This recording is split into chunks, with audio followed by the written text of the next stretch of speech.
With his long, sharp nails, he opened a vein in his breast.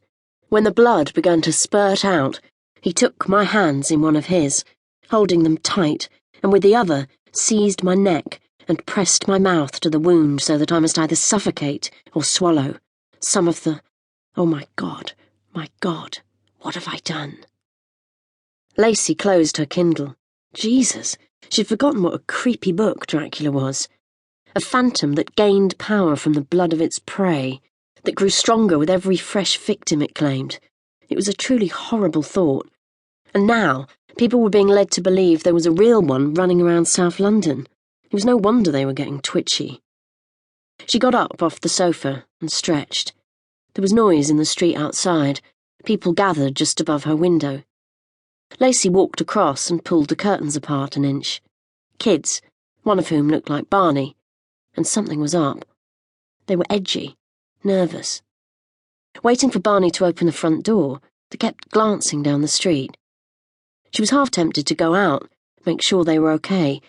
Then they filed into the house and the door slammed shut. Over at her desk, her laptop was still open, and Lacey soon found the missing boys page. Honestly, the drivel people were prepared to post was endless, and she wasn't the only one to have rediscovered Dracula that weekend. The page had any number of posts linking passages in the book with some aspect of the murders.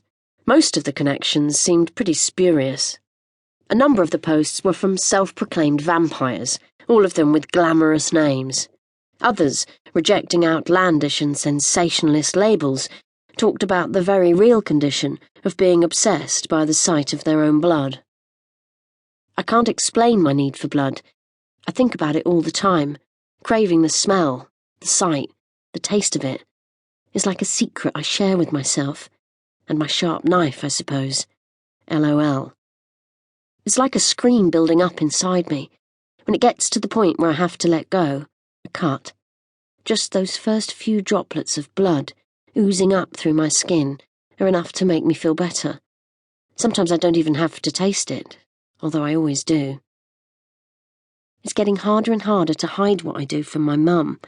She's getting suspicious about me sneaking rubbish, blood-stained tissues I don't let her see, out of the house, and she's always trying to sneak a look at my arms. I'm ahead of her there, though. I cut my legs now. Some of my scars have got infected. They hurt and they look awful, but I can't see a doctor because he'll know what I've been doing. Nutters! Stupid, self-obsessed fruitcakes. Lacey logged off and closed the laptop. Nearly 11 o'clock. God, was she ever going to start sleeping again? It didn't seem to matter how much she wore out her body, her mind wouldn't shut down. Was it even her mind anyway? This burning feeling in her chest didn't have anything to do with intellect. Like a scream building up inside me. Lacey pushed up the sleeve of her sweater. The scar, running vertically the length of her wrist, was nearly 4 inches long. It had been itching a lot lately. Sometimes in the mornings it looked pink and sore, and she suspected she'd been scratching it in the night. Without realising, she'd walked into the kitchen. The bread knife was on the worktop. She'd used it earlier to cut bread for toast.